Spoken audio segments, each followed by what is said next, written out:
வணக்கம், என் பெயர் டாக்டர் புருதவான். இன்று நாம் முதுகு வலி பற்றி பேசுகிறோம். ஏனெனில் முதுகு வலி என்பது சிறுநீரகம் நிரம்பிய ஒவ்வொரு 2 வது மற்றும் 3 வது நோயாளியிடமும் நாம் காணும் ஒரு புகார். இது உங்கள் சிறுநீரகத்தால் அல்ல, உங்கள் தசைகள் அல்லது உங்கள் எலும்புகளால் ஏற்படுகிறது என்று அடிக்கடி நாம் நோயாளியிடம் சொல்ல வேண்டும். எப்படி தசைகள், எலும்புகள் அல்லது சிறுநீரகத்தால் வலி ஏற்பட்டது என்று எப்படி அறியலாம்? வலி இருக்கிறது என்றால் அதன் பின்னணியில் உள்ள காரணம் என்ன? இது சிறுநீரகத்துடன் தொடர்புடையதா? இது சிறுநீரகத்துடன் தொடர்புடையது அல்லவா? இவை அனைத்தையும் இந்த வீடியோவில் விவாதிக்கப் போகிறோம். முதுகு வலி உள்ளவர்களுக்கு எந்த கண்காணிப்பு, அறுவை அல்லது எலும்பு இதில் ஈடுபடுகின்றன என்பதை எப்படி அறியலாம் என்பதை இப்போது பேசலாம். இது தசைகள், எலும்புகள் அல்லது சிறுநீரகமா? ஆனால் நாங்கள் அங்கே அழுத்தியிருக்கும். எனக்கு முதுகு வலி இருக்கிறது என்று தெரிவிக்கின்றேன் மற்றும் இங்கே அழுத்தினால் என் வலி குறைகின்றது என்று நான் மிகவும் நன்றாக உணர்கிறேன். அழுத்திக் கொண்டே இருங்கள். நீங்கள் அப்படியே உணர்வு அனுபவிக்கின்றீர்கள் என்றால் அதில் உங்கள் தசைகள் இடைவிடாது ஈடுபடுகின்றன. ஏனெனில் நாம் தசைகளை அழுத்தும்போது அது மிகவும் நன்றாக இருக்கிறது. எங்கெல்லாம் வலி இருக்கிறதோ அங்கெல்லாம் அழுத்தினால் சுகமாக இருக்கும். முதல் அடையாளம் என்பது மச்சிகளை அழுத்தும் மூலம் வலி குறைகிறது என்று முன்னெடுக்கப்படுகிறது. ஒருவரின் முதுகை அழுத்தினால், நீங்கள் அதை அழுத்தினால் பயன் கிடைக்கும், வலி அதிகரிக்கும் என்றால் உங்கள் தசைகள் அங்கு ஈடுபடவில்லை, உங்கள் எலும்பு அமைப்பு அங்கு ஈடுபட்டுள்ளது. ஏனெனில் எலும்புகளை நாங்கள் அழுத்தினால் வலி அதிகரிக்கும். ஆனால் நீங்கள் உங்கள் முதுகில் அழுத்தும்போது வலி அதிகரிக்கவோ அல்லது குறையவோ இல்லையானால் அப்படியே அங்கு சிறுநீரகம் அல்லது மற்றும் எந்த உறுப்பும் ஈடுபடலாம். சிறுநீரகம் பொதுவாக வலியை உணர முடியாது. When the swelling in the kidney spreads to the surrounding area and causes swelling there, we feel pain. இது எப்படி சாத்தியம் என்று இப்போது நீங்கள் நினைப்பீர்கள். நீங்கள் எப்போதாவது சிறுநீர் உருவாகும் போது அணுகரப்படுகிறீர்களா? நீங்கள் நிச்சயமாக சிறுநீர் கழிக்கிறீர்கள். When you feel the urge to urinate, then you know. ஆனால் சிறுநீர் உருவாகும் போது நீங்கள் அதை உணர மாட்டீர்கள். ஏன் கூடாது? ஏனெனில் சிறுநீர் கழிக்கும் போது நாம் உணராத வகையில் இறைவன் நம்மை படைத்துள்ளான். அல்லது நீங்கள் தூங்க முடியாது என்று நினைக்கின்றீர்கள். சிறுநீர் உருவாகின்றது, சிறுநீரின் சாராய் செலுத்துகிறது மற்றும் நீங்கள் இங்கே ஏதோ ஒன்று நடக்கின்றது என்று உணர்கிறீர்கள். அது போதுமானால் அதிர்ச்சியடையும். So, because of this, our body is made in such a way that we don't feel the urine being made in the kidney. But if there is a problem with the kidney, such as swelling, it can spread to nearby areas and we may feel it.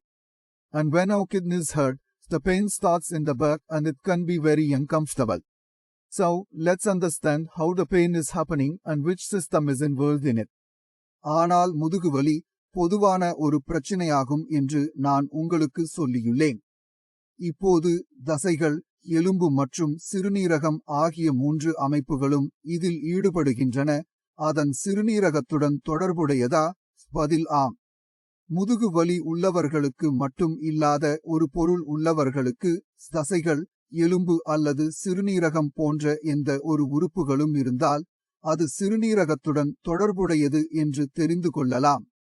உங்களுக்கு விளக்க முயல்கிறேன். Vitamin D உங்கள் தசைகளுக்கு மிகவும் முக்கியமானது.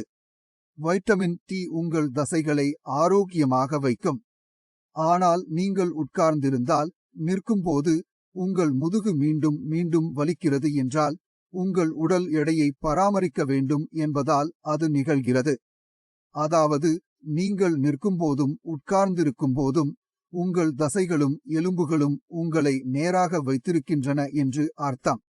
எங்கள் தசைகள் பலவீனமாகி vitamin D குறைந்து விட்டால் தசைகளில் வலி காணப்படும். உங்கள் தசை இயலுமை குறைந்திருந்தால் தசைகளில் வலி காணப்படும். வலியை எங்கே காண்பீர்கள்? அது முழு உடலின் எலும்புகளின் பகுதியில் உள்ளது. அதாவது நீங்கள் குளியல் போல் உள்ளபோது உங்கள் கால்கள் மற்றும் முதுகு. இங்கு உங்களுக்கு மேலும் வலி அடையும். எங்கள் சிறுநீரகங்கள் சேதம் அடைந்தால் மற்றும் உங்கள் உடலில் விட்டமின் டி குறைபாடு இருந்தால் எங்கள் எலும்புகளும் பலவீனமடைகின்றன. இப்போது நம் எலும்புகள் பலவீனமடையும் போது உடலில் கால்சியம் குறைந்து பாஸ்பரஸ் அதிகமாக இருக்கும். எனவே எங்கள் எலும்புகள் மென்மையாகும். முதுகில் வலி காணப்படுகிறது. ஆனால் அந்த வலியை நாம் இங்கே நடுவில் பார்ப்போம். நீங்கள் அதை மையத்தில் பார்க்க மாட்டீர்கள். உங்களுக்கு மையத்தில் வலி இருந்தால் இந்த வலி உங்கள் எலும்புகள் காரணமாக இருக்கலாம். இவை 2 உடல் பகுதிகள் மற்றும் எலும்புகள் ஆகும். சிறுநீரகத்தின் வலி எங்கு வேண்டுமானாலும் பரவலாம்.